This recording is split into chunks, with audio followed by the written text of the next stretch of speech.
이 시간에는 본론 말씀을 중심해서 온전한 11조라는 제목을 가지고 같이 은혜 받도록 하겠습니다. 한번 따라 하십시다. 온전한 11조. 온전한 11조. 목사님들이 돈 얘기하는 거 많이 힘들어합니다.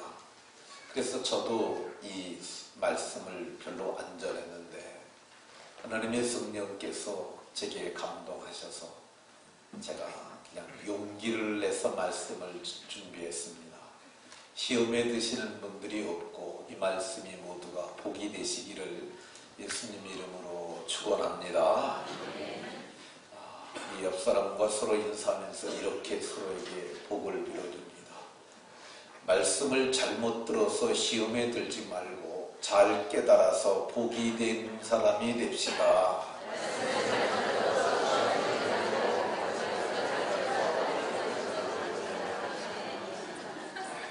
말씀을 잘못 들어서 시험에 드는 분들이 없고 말씀을 잘 깨달으셔서 모두에게 복이 되시기를 예수님 이름으로 축원합니다. 하나님은 복 주시는 분입니다. 이사야 19장 25절에 만군의 여호와께서 복을 주시며 1만 군대의 하나님 되시는 여호와께서는 하나님의 백성들에게 복을 주십니다. 그러나 모든 사람에게 동일한 복을 주시지는 않습니다. 복을 받을 만한 사람이라야 복을 받고 복을 받을 일을 해야 복을 받는 줄로 믿으시기 바랍니다. 그 복 받을 일 중에 하나, 재물의 부여의 복을 받는 비결 중에 하나가 오늘 본문 10절에 말하는 온전한 11조를 말합니다. 온전한 11조를 드리게 되면 온전한 복을 받는 줄로 믿으시기 바랍니다. 온전한 11조가 그럼 도대체 뭐냐? 레위기 27장 30절에 보면은 그 땅의 10분의 1, 그 땅에서 땅의 10분의 1, 땅에서 나는 나무의 열매의 10분의 1, 그리고 곡식의 10분의 1, 그것을 따로 놓은 것, 그게 11조입니다. 따로 놓았기 때문에 성별에서 놓았다 해서 그걸 성물이라고 하고 성경은 그것은 여호와의 것이라고 얘기를 합니다. 그러니까 하나님께서 그것은 여호와의 것이라고 그러니까 하나님께 드리는 것이 마땅한 줄로 믿으시기 바랍니다. 그러면 소득의 10의 1조는 세금을 떼고 난 10의 1조냐, 세금을 포함한 10분의 1이냐, 뭐 이런 것 가지고 묻는 분들도 많이 계십니다. 근데 세금을 소득에서 내는 거잖아요. 소득에서 세금을 내는 거야. 소득이 없으면은 과세하지 않습니다. 그러니까 이 헌금을 드리되 11조 예물은 소득의 11조니까 세전 11조가 맞습니다. 우리 한국어 왔던 레위기 27장 30절에도 보면 그 땅의 10분의 1, 곡식의 10분의 1, 나무의 열매의 10분의 1인데 거름값 빼고 인건비 빼고 10분의 1이라고 하지 아니하고 그 땅에 난 것 다 포함해서 소득의 10분의 1입니다. 그러니까 세전세우가 아니라 온전히 말씀대로 10분의 1을 떼는 것이 맞는 줄로 믿으시기 바랍니다. 어떤 분들은 이상한 가르침을 받아서 11조는 레위인들에게 드리는 것인데 레위인들 지금 이스라엘 사람들 다 흩어졌는데 뭘 드리냐 이렇게 하면서 11조는 자기가 좋은 일에 쓰면 된다 이렇게 하는 사람들이 있습니다. 그래서 11조 가지고 선교비 쓰고 11조 가지고 구제하고 11조 가지고 다른 사람 밥 사주고 그러는데 성경은 말하기를 그건 여호와의 것이라고 얘기를 해요.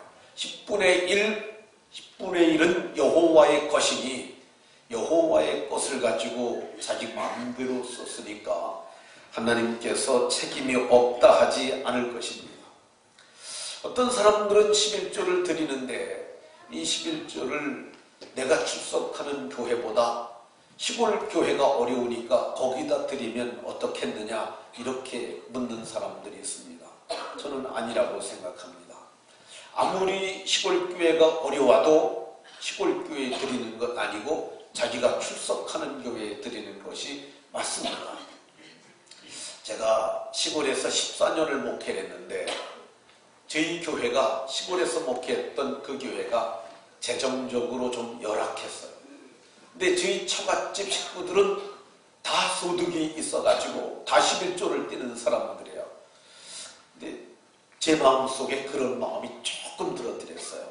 처갓집에서 11조를 우리 교회에 내게 해준다면 우리가 재정적으로 풍성하겠다. 저는 한 번도 그렇게 입을 열질 않았어요. 처갓집에서 11조를 한 번도 우리 교회, 내 시골에 심했던 교회에 낸 적이 없고 건축할 적에도 한 푼도 거기서 받지 않았어요. 시골교회 성도들이 어렵지만 거기서 내서 해서 저희가 건축까지 이뤘습니다. 저는 그게 성경적이라고 그렇게 생각이 됩니다. 우리 교회도 어떤 분이 전에 제게 이렇게 말씀하셨어요.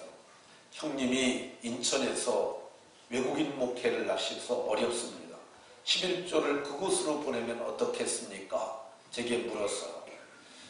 네, 제가 그 얘기를 듣고 참 좋은 마음입니다. 그렇지만 11조는 그곳에 하면 안 됩니다. 그 목사님에 대해서 제게 알려주시고 그 목사님이 하시는 일이 무엇인 줄 알려주면은 교회가 그 교회에다 그쪽으로 선교 헌금을 보내겠습니다. 그래서 제가 그분을 연락처를 받고 교회를 알아보니까 정말 좋은 일 하시고 경제적으로 열악하세요. 그래서 그분은 우리 교회에 11조를 드리고 교회는 매달 20만 원씩 그쪽에 선교비를 지금도 보내고 있습니다. 이게 성경적인 기준이고 우리는 성경을 따라야 하는 줄로 믿으시기 바랍니다. 어떤 분들은 11조가 율법이라고 얘기를 하는 사람들이 있습니다. 지금은 율법 시대가 아니고 은혜 시대니까 11조 할 필요 없다 이런 말을 하는 사람들이 있습니다. 그게 어디 맞냐면 인터넷 들어가서 쳐보면 이런 얘기 무지무지 쏟아집니다. 인터넷은 정보의 바다이기도 하지만 쓰레기 바다이기도 합니다. 변별력 없이 내 마음에 드는 대로 살게 되면 그게 사사시대야. 그 시대에는 왕이 없으므로 사람들이 지 소견대로 살았다고 그러거든요. 우리는 소견대로 살면 되지 아니하고 하나님의 말씀이라고 하는 정확한 잣대가 있어요. 하나님의 말씀에 그게 맞느냐 틀리냐를 자단하는 잣대는 성경이지 누가 많이 그런 말을 했느냐 그건 잣대가 될 수 없습니다. 그러니까 인터넷에서 무분별한 그런 이야기를 듣고 거기에 현혹되는 어리석은 사람이 되지 마시기를 바랍니다. 이런 글을 쓰는 사람들은 교회를 무너뜨리려는 사람들이에요. 왜 그러냐면 교회는 11조가 없으면 무너집니다. 이거 무너뜨리려고 나쁘게 얘기하면 저들이 마귀에 수하고 스스로도 말하기를 자기네들은 안티크리스찬이라고 이렇게 말합니다. 분명히 제가 오늘 11조가 율법이 아니라는 것을 제가 성경을 열어서 보여드리도록 하겠습니다. 잘 들으시고 이게 정말 율법인가 아닌가를 분별하는 깨닫는 은혜가 있으시기 바랍니다. 신명기 4장 44절에 모세가 이스라엘 자손에게 선포한 율법은 그러니까 모세 이전에는 율법이 없었어요. 모세가 이스라엘 자손에게 선포함으로 율법이 주어졌습니다. 그래서 요한복음에 보게 되면 율법은 모세로 말미암아 주어진 것이라고 얘기를 합니다. 모세부터 율법 시대라고 볼 수 있어요. 그러면 11조는 언제부터 했냐? 창세기에 보게 되면 창세기 14장에 아브라함이 조카 롯을 붙잡아간 그돌라오멜의 연합군을 추격을 해서 거기서 대승을 거둡니다. 그리고 그들이 뺏어갔던 모든 예물, 모든 보물, 모든 사람을 다 찾아가지고 와서 오다가 멜기세덱이라고 하는 제사장을 만났는데 그때 10분의 1을 멜기세덱에게 주었다고 얘기를 합니다. 이 멜기세덱에 관해서는 사실 어려운 부분인데 히브리서 7장 2절 이하의 멜기세덱에 대해서 얘기를 합니다. 그는 의의 왕이요 그는 살렘 왕이니 이를 번역하면 평강의 왕이라고 이렇게 말을 하고요. 그는 아버지도 없고 어머니도 없고 시작한 날도 없고 생명의 끝도 없어 하나님의 아들과 방불한, 그래서 하나님의 제사장으로 있는 항상 제사장인 분이라고 얘기를 합니다. 근데 그분에게 11조를 드렸어요. 11조는 그러니까 모세보다 600여 년 전 이전에 드려진 거야. 제가 연대기를 제가 말할 테니까 여러분들이 잘 계산을 해보십시오.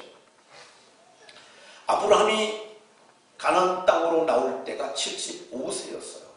100세에 이삭을 낳습니다. 그리고 이삭이 60세에 장가를 갔어요. 그때 야곱과 예서를 낳습니다. 60세에 그렇게 낳았는데 그 야곱이 애굽에 내려갈 때가 130살이었어요. 그리고 애굽에 내려가서 430년 만에 모세가 이스라엘 백성들을 이끌고 나옵니다. 이걸 계산하면 더하면은 뭐가 나오냐면은 11조를 처음 한 시간과 모세가 율법을 선포한 그 갭의 시간이 나옵니다. 430년에다가 130을 더하고요. 거기다 60을 더하고 100에서 75를 빼면 25인데 25를 더하게 되면 645년이 됩니다.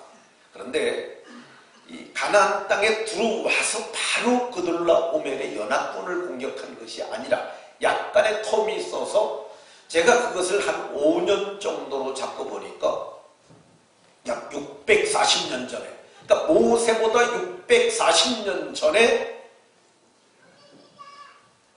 아브라함이 11조를 드렸던 것으로 보여집니다. 그러니까 11조는 율법이 아니라는 것이 분명해집니다. 어떤 분들은 또 이렇게 말합니다. 그건 구약시대에 있었던 법이지 신약시대는 11조 없다, 이렇게 얘기를 하는 사람들도 있어요. 근데 성경을 우리가 잘 봐야 합니다. 그런 기준이 무엇을 근거로 그렇게 말하느냐, 이게 굉장히 중요해요. 마태복음 23장 1절에는 예수님이 말씀하신 이야기가 시작이 됩니다. 근데 23절에 보면 예수님께서 그 무리들에게 이렇게 말씀하세요. 너희들이 박하와 회양과 근처의 10의 1조는 들이되 더 중한 바 의와 인과 신은 버렸도다, 이렇게 말합니다. 근데 그러면은 오늘 성경 예수님께서 친히 말씀하시길, 그러면서 말씀하시길 이것도 행하고 저것도 버리지 말라고 얘기를 하세요. 이것도 행하고 저것도 버리지 마라. 그럼 이것은 뭡니까? 이것. 보다 제가 가로치고 써놨는데 이것은 11조하고 저것은 뭐예요? 의와 인과 신이라고 그랬는데 이번에는 정의와 긍휼과 믿음으로 번역을 했어요. 뭐 똑같은 말입니다만 풀어쓰기를 했어요. 그러니까 11조도 하고 의와 인과 신도 지키라고 이렇게 말했던 것을 볼 수가 있습니다. 그러니까 예수님이 이렇게 말씀하셨음에도 불구하고 이거 구약 시대에만 있던 거라고 이렇게 하는 사람들은 다 거짓말쟁이고 다 적그리스도라고 봐도 틀리지 않습니다. 성경이 명확하게 주석을 하고 있는데 딴소리를 하는 사람들은 다 가짜요, 다른 복음을 말하는 사람이라고 이렇게 이해해도 틀리지 않습니다. 그러면 왜 10의 1조를 해야 하느냐? 신명기에는 이것을 규례라고 얘기를 합니다.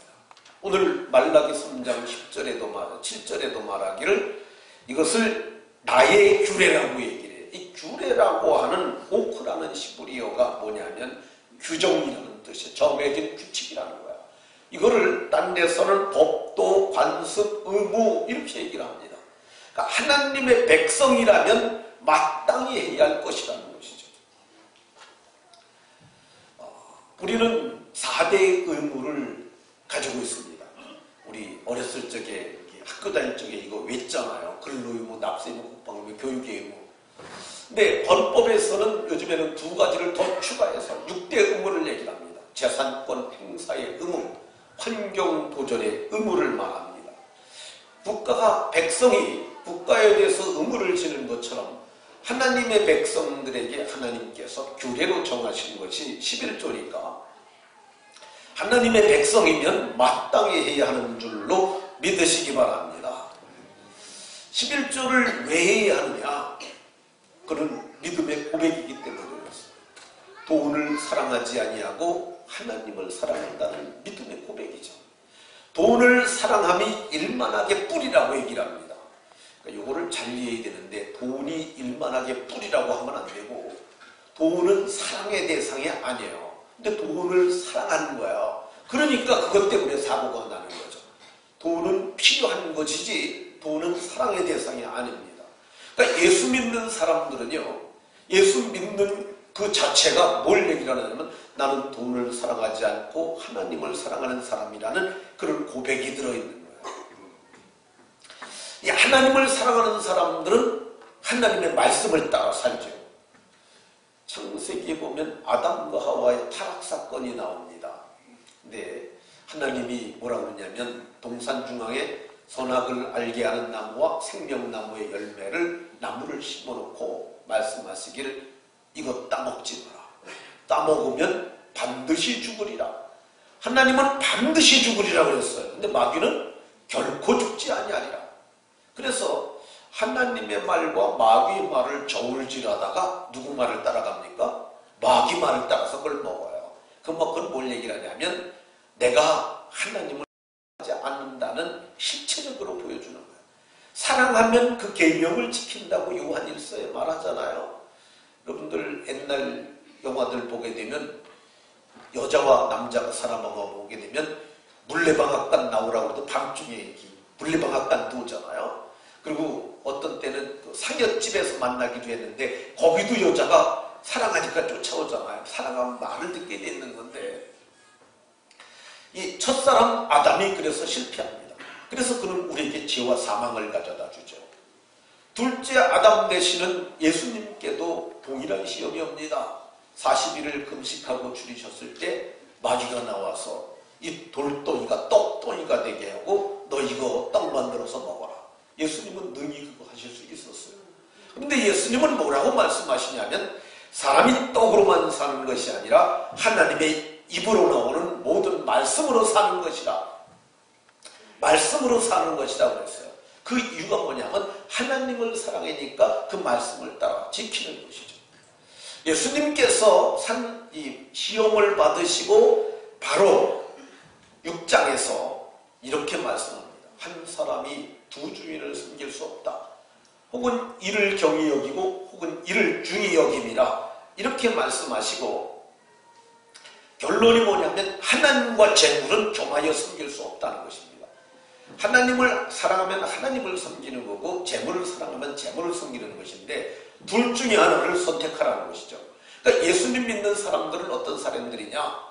재물을 다스리며 사는 사람들이에요. 재물의 지배를 받는 게 아니에요. 세상의 모든 사람들은 돈 때문에 움직입니다. 근데 우리는 돈 때문에 움직이는 것이 아니라 하나님을 사랑하기 때문에 하나님이 이 모든 것을 내게 주셨다는 고백으로 재물을 다스리고 사는 사람들인 줄로 믿으시기 바랍니다. 그래서 11조를 해도 자랑할 게 없어요. 예, 누가복음 18장에 보게 되면 나는 1회에 2번씩 금식하고 소득의 11조를 드리나이다. 바리새인이 이렇게 말했잖아요. 11조 한다고 자랑하는 사람은 바리새인과 같아요. 11조 액수가 좀 많다고 목에 힘줘도 안 됩니다. 예, 어떤 분들은 11조를 많이 하는 분들이 있어요.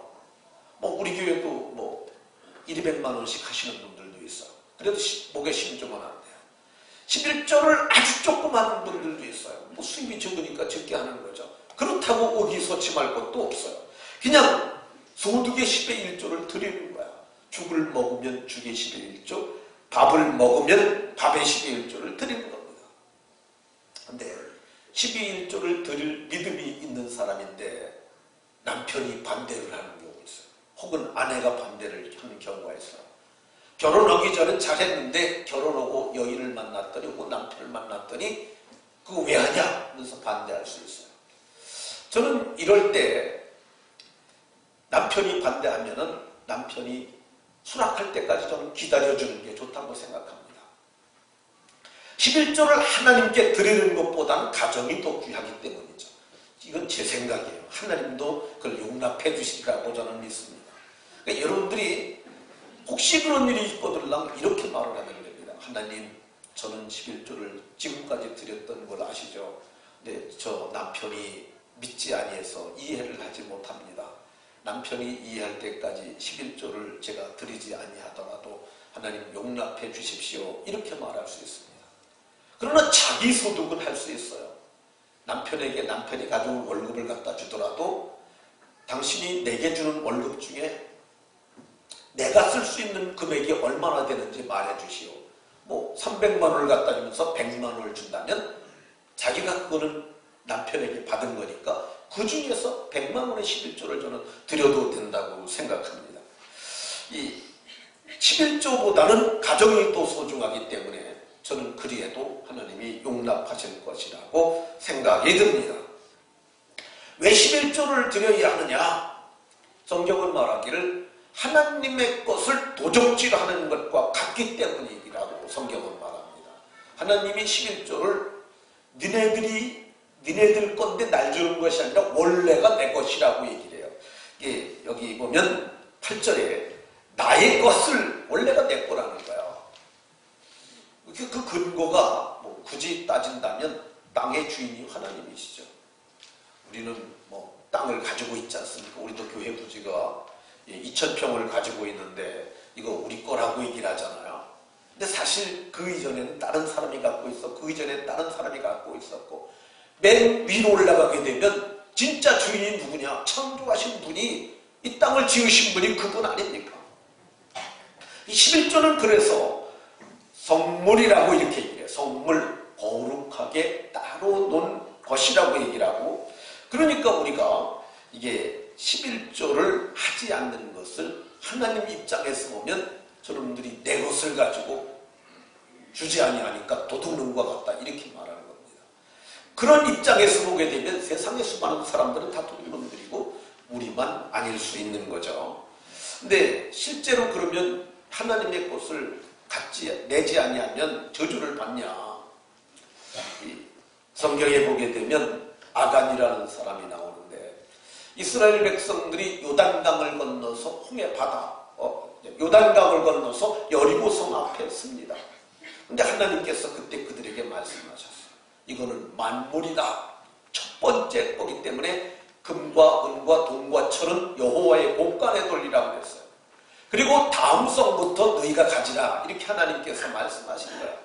그런데 아간이라는 사람이 성을 공격하는 과정에서 신할산, 바벨론산 외투 한 벌을 발견합니다. 근데 옷이 너무너무 좋은 거야. 그래서 그거를 꼼칩니다.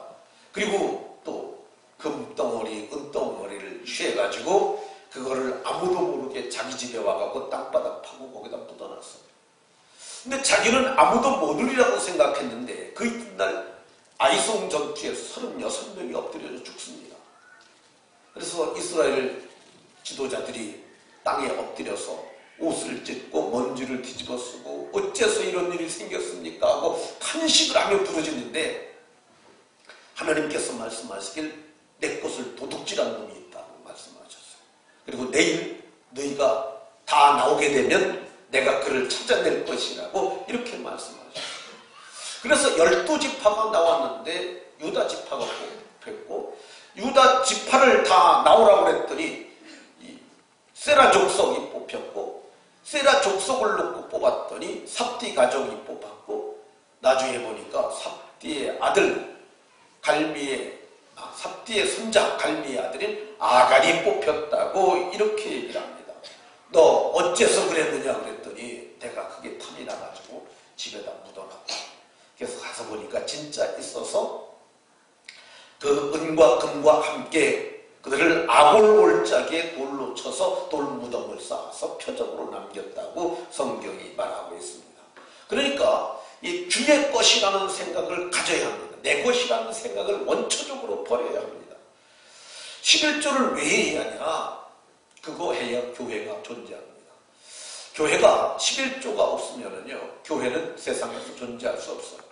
만약에 이거 안 해도 될 것 같으면 예수님이 이거는 하지 말고 의와 인과 힘만 지켜라 이렇게 했을 거야. 근데 주님이 다 아세요. 이거 해야만 교회는 교회 일을 하고 이거를 해야만 성도들이 복을 받기 때문에 복 받는 방편이요. 교회를 존속시키는 방법으로 하나님께서 일하셨던 것을 볼 수가 있습니다. 실제로 성경은 말하기를 성경을 보게 되면 하나님의 집에 양식이 없었던 시대를 얘기를 하는데 그때가 사사시대입니다. 이 사사시대는 사람들이 다 지멋대로 행했어요. 한결같이 나오는 동일한 언어로 나오는 두 문장이 있는데 하나는 그때는 왕이 없으므로 사람들이 제 소견에 옳은 대로 행하였더라. 그러니까 지 마음대로 지멋대로 했다고 얘기를 하고 있어요. 근데 그 이유가 뭐냐? 성전에 재물이 없는 거야. 그러니까 레위 사람들에게 양식을 주질 않았어요. 그랬더니 그들이 성전을 떠나버렸어요.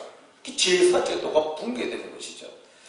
이 레위기 17장 9절을 보게 되면 레위 사람 하나가 왔는데 나는 유다 베들레헴의 레위인으로서 거류할 곳을 찾으러 가노라. 아니 이 사람이 거류할 곳을 찾으러 가면 안 돼. 그들은 성막 주변에 살아야 돼요. 왜 머물 곳을 찾아다닙니까? 월급을 안 주니까, 먹고 살 데가 없으니까, 자식들은 먹고 살아야 되니까. 그래서 그들이 여기 미가의 집에서 제사장 노릇을 하고 단지파에서 우상을 섬기는 일을 했던 것을 볼 수가 있습니다. 교회는 성도들이 11조를 드려야 그걸 가지고 교회가 유지됩니다. 담임 목사들은 사례금 안 줘도 꽤 버팁니다. 그런데 부목사들은 사례금 안 주면 오래 못 버텨요. 왜 그러냐면 아무래도 담임 목사부터 책임감이 적기 때문이죠. 그래서 교회는 11조를 온전히 드리면 그걸 가지고 이제 사례비를 지급하고 교회를 확장하고 선교하고 구제하는 일을 하게 되는 줄로 믿으시기 바랍니다. 왜 11조를 드려야 하느냐? 이게 하나님이 복 주시는 방편이기 때문입니다. 성경을 보면은 성경에 이렇게 얘기를 합니다. 하늘문을 여시고 쌓을 곳이 없도록 부어주시겠다고 이렇게 말합니다. 부어주시겠다. 근데 사실 이게 하늘에 문이 있냐 그럴 수 있는데 실제로 성경에 보면 하늘문이 나옵니다. 하늘문이 나오고요.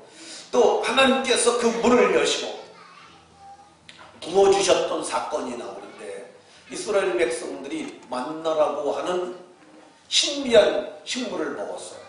그를 권세 있는 자의 떡이라고 이렇게 얘기를 했는데 그게 하늘에서 하늘문을 여시고 내린 양식이에요.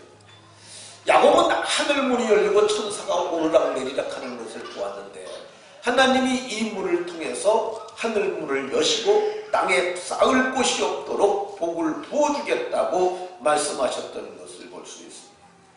진짜로 하나님이 부어주실까? 제가 한 사람 얘기하도록 하겠습니다.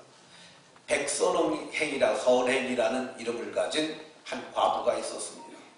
1928년에 81세로 죽기까지 이 여인은 정말 착한 일 많이 한 분이에요. 16살에 시집을 갔는데 남편이 그만 결혼하자마자 죽습니다.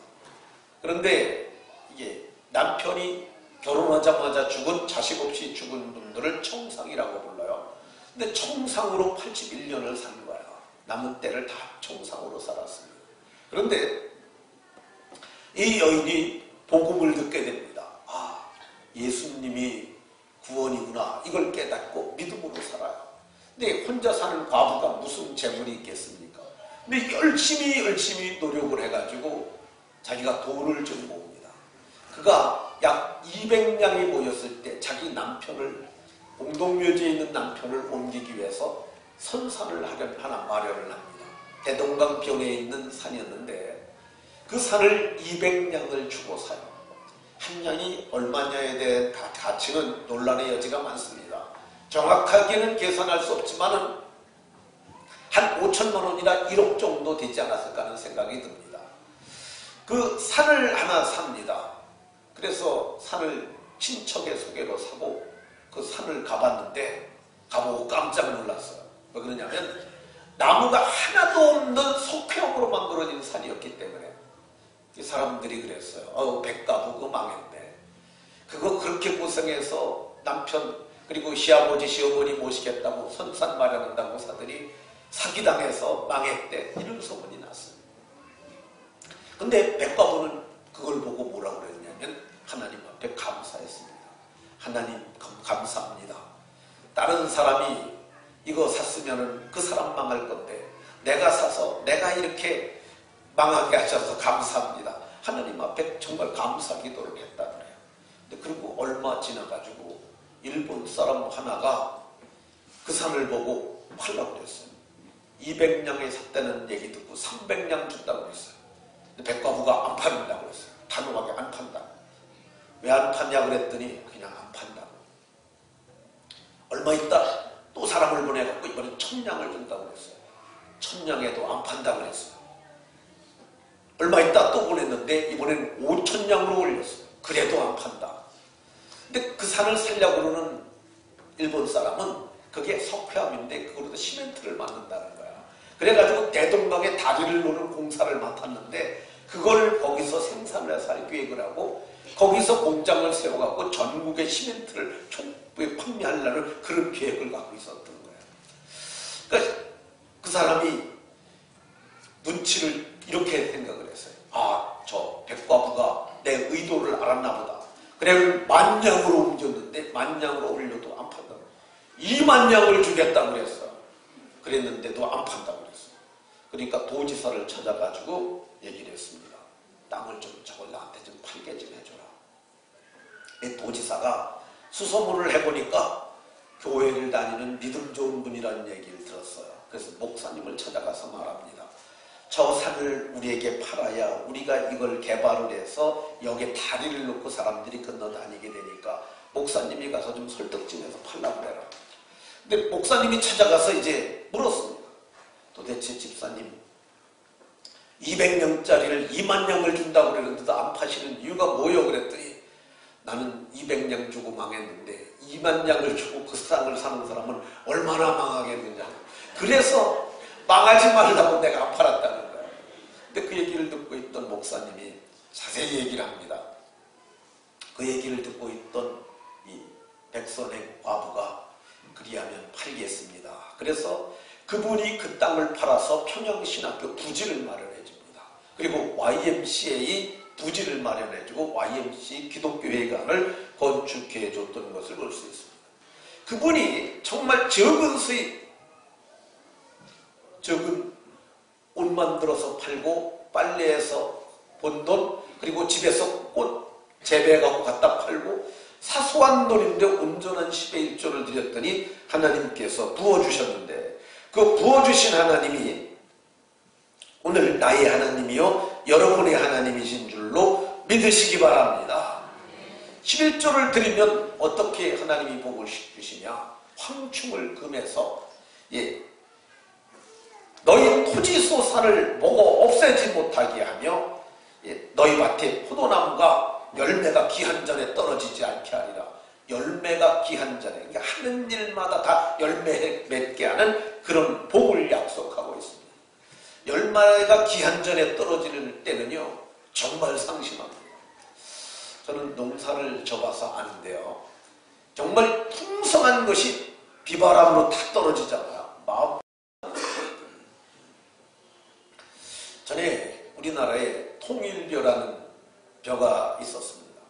50원짜리 동전 뒷면을 보게 되면 이렇게 벼가 있는데 저게 1970년대에 나온 동전인데 그게 거기 나온 게 통일벼입니다.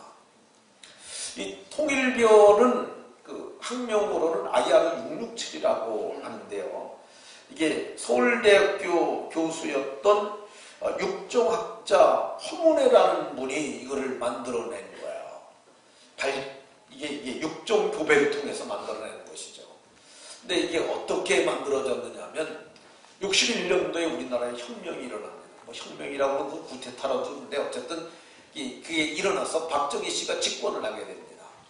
근데 그때 가장 그분이 생각했던 거 뭐냐면 백성을 배불리 먹이려면은 땅에서 소출이 많이 나야 되겠다는 거죠. 그래서 서울대 교수들을 불러놓고 들어요. 어떻게 하면 되겠냐 그랬더니 육종을 하면 된다고 얘기를 해서, 그러면 필리핀이 세계 미국연구소가 거기 있다고 합니다. 거기는 왜 그러냐면 1년에 우리는 한 번밖에 농사 못하면 3번 하니까, 그래서 거기를 데려갈 곳을 계획하고 필리핀의 대통령에게 연락을 해요. 내가 좀 방문하고 싶은데 우리가 거기서 연구할 수 있도록 해주시고 그리고 좀 만나주시라고. 근데 그때 당시 우리나라가 세계 최하위 빈국이었어요. 필리핀보다 우리가 지금 10배도 더 잘 살지만은 그때 당시에는 필리핀이 우리나라보다 몇 배 더 잘 살아서 최빈국 대통령이었다니까 얼마나 부대적으로 했는지 박정희 대통령이 돌아오면서 비행기에서 울었다고 합니다. 이런 서름을 후대가 겪지 않도록 우리가 정말 잘 사는 나라를 만들어야 한다고 이렇게 어금니 굳게 오면서도 육정학자 허문회 박사를 거기다 남겨두고 왔어요. 근데 그분들이 마침내 연구해서 낸 것이 통일벼 IR 667이라는 건데, 이게 이 벼이삭 하나가 제가 이제 농사를 져서 제가 통일벼를 농사를 져봤어요. 다른 벼는 이렇게 크게까지 자라는데 통일벼는 한 60cm밖에 안 자랍니다. 근데 이게 딱 모를 내잖아요. 그러면 가지를 치는데 이걸 분월이라고 그래요. 근데 이게 착근기를 지나서 분월을 하게 되면 우리나라 건 요만큼밖에 안 되는데 이만큼 커져요. 이게 굉장히 많이 분월을 합니다. 그리고 거기서 다 알곡이 나와요. 그리고 탈곡을 해보게 되면 엄청나게 소출이 나옵니다. 그걸 단보당 5배출이라고 그러는데요. 단보는 1단보가 300평이에요. 300평당 5배출이라고 그러면 쌀 5가마가 나오고 벼당 10가 무지무지 나오는 거죠. 근데 그걸 벼를 보면은 이게 이제 우리나라 그 재래종 벼는 이렇게 잡으면은 중간이 딱 소나기 안에 들어와요.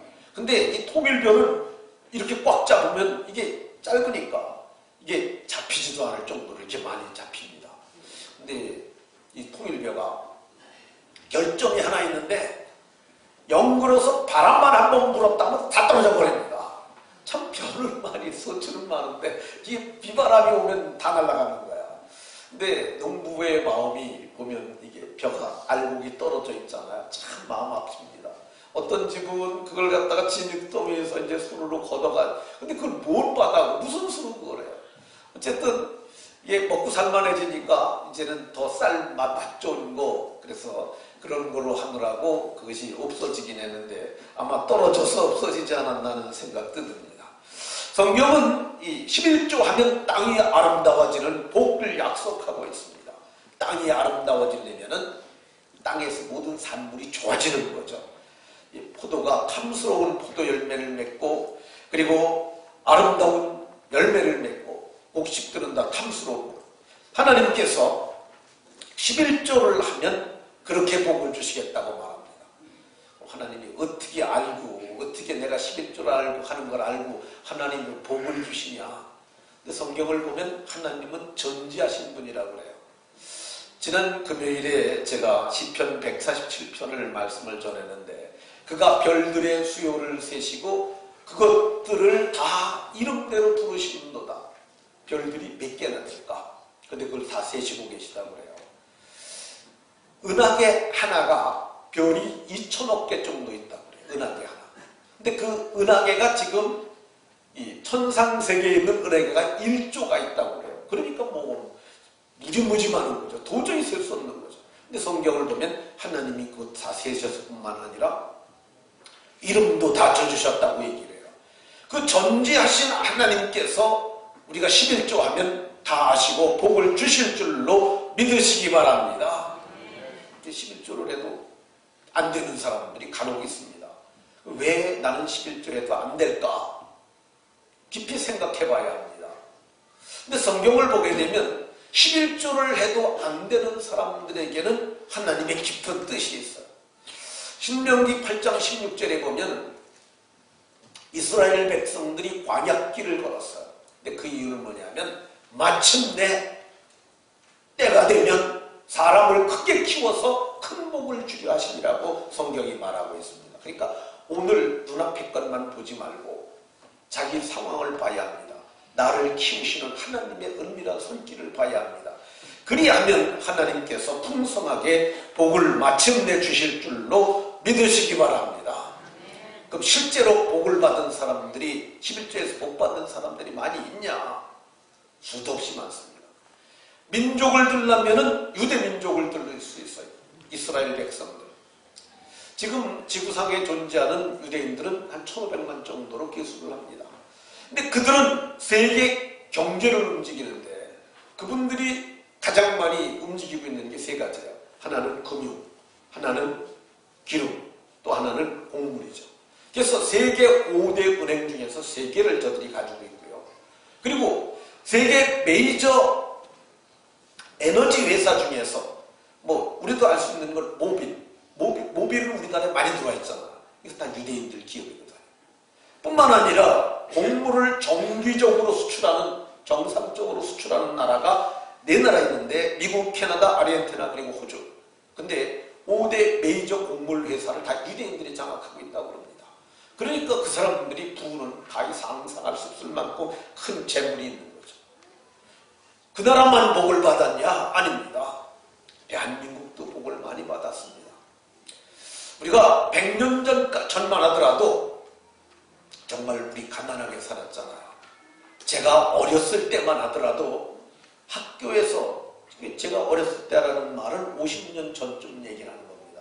50년 전쯤에 학교에서 강냉이죽, 옥수수 가루로다 죽순 거 도시락 뚜껑에다가 받아가지고 그거 먹던 기억이 제게 있습니다.